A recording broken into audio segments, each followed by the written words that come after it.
This video is brought to you by patreon.com/worsttake. Get access to exclusive live streams and Discord servers, on-screen shoutouts, and early access to some videos when you join now. Help make sure that we can continue to make content like this by supporting the Patreon. Links are in the description down below.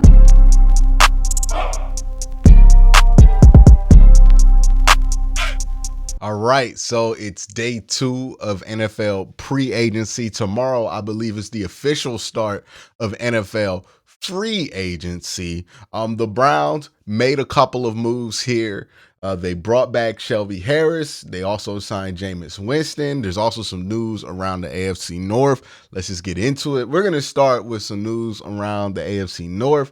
Deontay Johnson, the wide receiver for the Pittsburgh Steelers, was traded out of Pittsburgh for, I believe it was Dante Jackson. So they just basically swapped the wide receiver for a DB. Steelers been needing a DB.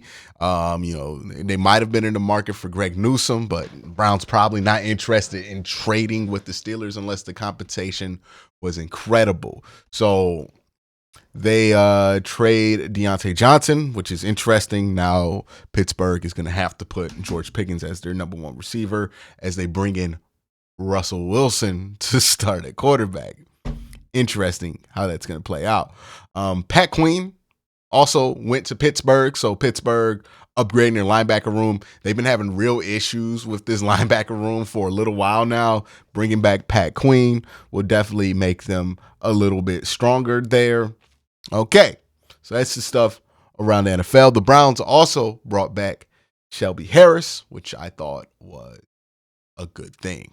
We talked about the Browns wanting to reload. Shelby Harris is another guy that you can have in there. I do think that in order for this Browns defense to be at the highest level possible, you would like to bring in another name. There are some names available. I've heard DeForest Buckner, Arik Armstead, and then you also have DJ Reader. I personally, if you can get DeForest Buckner on a good deal and it's not going to ruin you financially, sure, why not, right?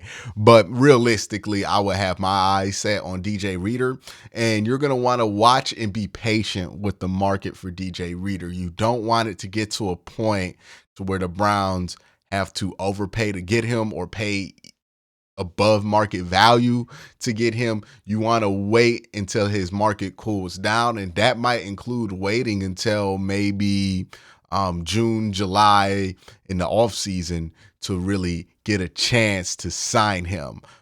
So we'll see what happens. Kind of a similar situation when Jadeveon Clowney first came here. I think the Browns are going to wait that one out and be patient. They have enough at the defensive line. They already have a pretty solid defensive line, given that last year that unit was one of the best in the NFL. If they return that exact same unit, it would be pretty good. They're not going to have Jordan Elliott, which I think it's fine. I think that gives more snaps to some of the younger players, including Alex Wright on the interior as well. So Shelby Harris is back. That means that they have their 2 depth pieces at defensive tackle. They have Dalvin Tomlinson. There's one spot to fill. Now, I don't know if they think Siaki Ika can fill that spot. And given the fact that they did not dress Siaki Ika but one game last year, I don't think that they feel like he's at that point of his development. There's one spot to fill. We'll see where they go with it. But it'll be interesting nonetheless, given that this draft is not really strong in defensive tackle talent, especially given that the Browns are going to be picking all the way back at 55. Another piece of news came out that the Browns never made an offer to Joe Flacco. And I don't know why this caught as many people by surprise as it did. Maybe I just care about the football parts of these conversations too much and don't weight the emotional value that people might place on a player and how much that overweighs what the actual football value of that player is. And this Joe Flacco news is a good example of this. I did a video earlier this week, or not even this week, I think a couple weeks ago, talking about the problem with the whole Watson versus Flacco debate. And I thought the issue with that debate was people were centering Deshaun Watson in that debate, as if that decision came down to how Deshaun Watson felt about Joe Flacco or whoever his backup is. I don't think that's the case. I don't think it matters how Deshaun Watson feels. I think what matters to determine the backup quarterback of the Cleveland Browns is what the Cleveland Browns, Andrew Berry, want as the backup quarterback to the Cleveland Browns. Now, to some of the people who are saying that the Browns went with Jameis Winston because Deshaun Watson didn't want to deal with the local pressure of Joe Flacco, I think that's absurd. You're paying Jameis Winston up to, now it's important to note that up to means that's what he could get. What he's likely gets probably closer to $3 to $5 million. But you're paying a backup quarterback when you already have DTR, which means that the Browns wanted to take backup quarterback seriously this offseason. They spent some money on backup quarterback. If they were worried about Deshaun Watson's feelings, they would have just threw PJ Walker and DTR back there and said, it's all yours, buddy. But they brought in Jameis because they're worried that he might get hurt or, it's just that he might get hurt. And that's not a move you make if you're like ultimately trying to tiptoe around Deshaun Watson's feeling. It's a move that you make if you're trying to adjust the offense in the way that the Browns are trying to adjust the offense. I said this in that video. Joe Flacco returning to be the backup quarterback doesn't really make much sense given where the Browns offense is heading. They fired Alex Van Pelt, Stump Mitchell, and TC Carlton, I believe, to move away from what they had been doing on offense. And what they had been doing on offense is the Joe Flacco stuff. I think part of why those guys were gone is because some of those guys felt like Deshaun Watson should have to do the stuff that Joe Flacco is doing. And that's just not the direction that the Cleveland Browns felt like was best. And if that's not the direction that the Cleveland Browns felt like was best, and they're trying to move away from that strict Kubiak style that they have been running and seen some success with, but not the success in numbers that you would want to see for a quarterback that you're paying Deshaun Watson's caliber of, then why would you bring the guy whose specialty, his advantage that whole time he was in Cleveland, the old system, why would you bring that guy back to back him up? It doesn't make very much sense to me. Right? If you felt so strongly about moving away from the pure, like, being so rooted, and deeply centered around that Gary Kubiak offense, why would you bring Joe Flacco to back you up? Why not get somebody who play style fits what you're trying to do? And when I say play style, I don't mean, that Jameis Winston is a one-to-one clone of Deshaun Watson. They are very much not. Jameis Winston is not the athlete, not even close to the athlete that Deshaun Watson is. But where they are similar is how they process the game and how they prefer to attack downfield as a post-processing quarterback, not a pre-processing quarterback. That's very different, right? That changes the footwork, that changes the timing on routes. All of that stuff matters. This Browns team has been going back and forth and back and forth. This Browns team has been going back and forth and back and forth and back and forth and trying to figure out ways to make what Kevin wants to do and what Deshaun wants to do work. And the results have looked like a team that's going back and forth. Sometimes Deshaun looks fine. Sometimes Deshaun looks very out of sync. And the one thing we can say for sure is he looks very different than he did in Houston. Now they got to still find a way to come together, do some things more similar, try to meet each other where they are. That's what Ken Dorsey's here for. That's what, all the coaches that they hired this offseason, that's what they're for. And that's probably what Jameis is here for, right? Jameis fits the direction of where they want to go. So if Deshaun Watson has to miss a game or two, you don't have to switch to a completely different style and timing of offense. Like, I don't think people think about this enough. When we talk about a quarterback coming in and out the lineup, we talk about how difficult that is for a new quarterback to come in and learn what the old quarterback was doing. And that's important, right? It's difficult.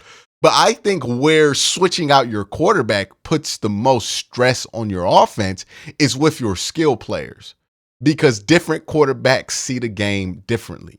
Running a route, so Joe Flacco sees you and gets you the ball, is very different than running a route for Deshaun Watson. Running a route in an offense that's catered to Deshaun Watson is very different from running a route that's catered towards the Kubiak style. The Browns are going to have more wide receiver options in this playbook this year. They're going to allow wide receivers to not necessarily be so worried about being on time, but being in right spots and winning. That's why they traded for Jerry Jeudy. They're going to run more 11 personnel. They're probably going to be in 12 less. They're going to run trips right, trips left. They're going to do a bunch of different things on this offense. Now, it's not going to look like a completely different foreign offense, but it's going to be changed enough. And where it's changed is how the offense is expected to be processed, right? That's an important one. I think Joe Flacco and Deshaun Watson, they just process the game differently, which makes it very difficult for wide receivers to adjust to that. Jameis and Deshaun, they process it a little bit more similar. There's a reason why the Browns were hesitant to go to DTR when Deshaun Watson would miss a game or two, right, because he had the shoulder thing, versus PJ Walker. I'm pretty sure in that building they felt like DTR was a better option, as better overall player than PJ Walker. But the reason they stuck with PJ is because the play style with PJ and Deshaun is not different. So when Deshaun comes back, you don't have to worry about the wide receivers readjusting to the play style that Deshaun Watson has. If the Browns think that Deshaun Watson is likely to miss a game or two during the season, right? Jameis Winston makes a ton of sense, because the wide receivers don't have to change much if Jameis Winston steps in there. Now, if you have Joe Flacco in there, that's a whole different change for the wide receivers. It's a whole different change for a lot of the mechanisms in the offense. It's not that you're running different routes. It's not that you're running a different playbook. It's how you run those routes and how those routes are expected to be successful change when your quarterback processes the game differently, when your backup quarterback processes the game that differently than your starter. I don't know where DTR ends up in all of this. I think he probably stays on the team, but that's another one where I'm like wondering, hey, he's a pre-processor, right? I comped him to Brock Purdy. I think he's much more similar to that kind of guy. And maybe they keep him long term as just a developmental prospect, but that's something to keep in mind. But that's why Jameis is here. That's why they went for Jameis. This is a football decision. This makes sense on a football standpoint. I get it that people were excited about Joe Flacco and what he was able to do in his stretch in Cleveland. And I'm not going to sit here and diminish it. Like, yeah, he had a good run. Was it as good as some people make it out to be? No, there was obvious flaws. He threw a ton of interceptions. Jameis, if he plays for an extended period of time, likely to throw a ton of interceptions, right?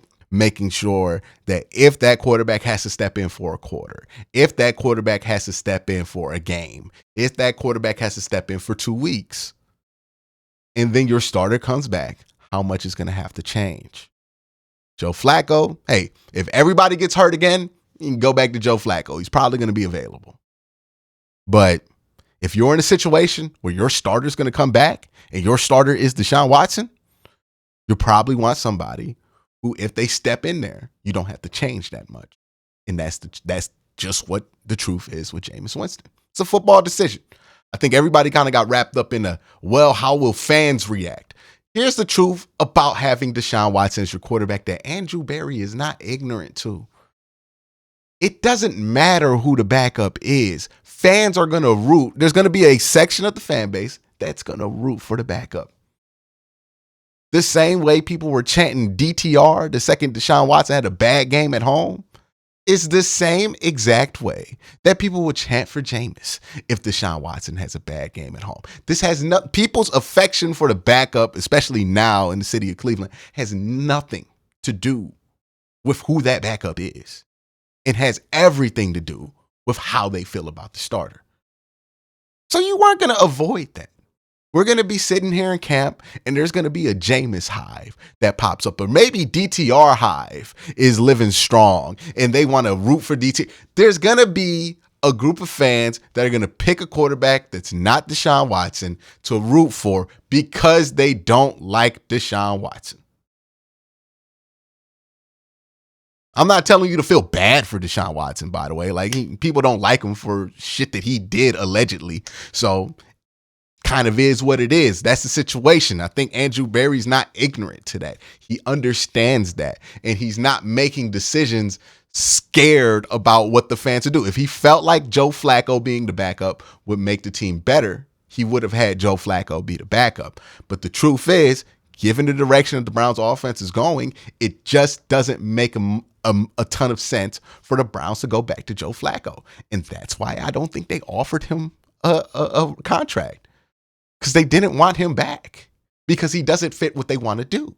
Because if he did, they wouldn't have got rid of Alex Van Pelt. They wouldn't have got rid of T.C. Carlton. They wouldn't have got rid of Stump Mitchell. But they did. And when those guys went, that's when we should have known that Joe Flacco was likely to go with them, because that's the philosophy that those guys championed, that those guys were moved out for, so you can get some new voices in. Makes a lot of sense to me. Hope Joe Flacco lands on his feet. I think he should try to compete with Jacoby Brissett in New England. I think that would be a nice competition between the two. Maybe the Patriots are set. They're going to go with somebody in the draft and, just have Jacoby Brissett there. That also makes sense. But, I think also it wouldn't be a bad move for Joe to sit around and wait till somebody needs a starter.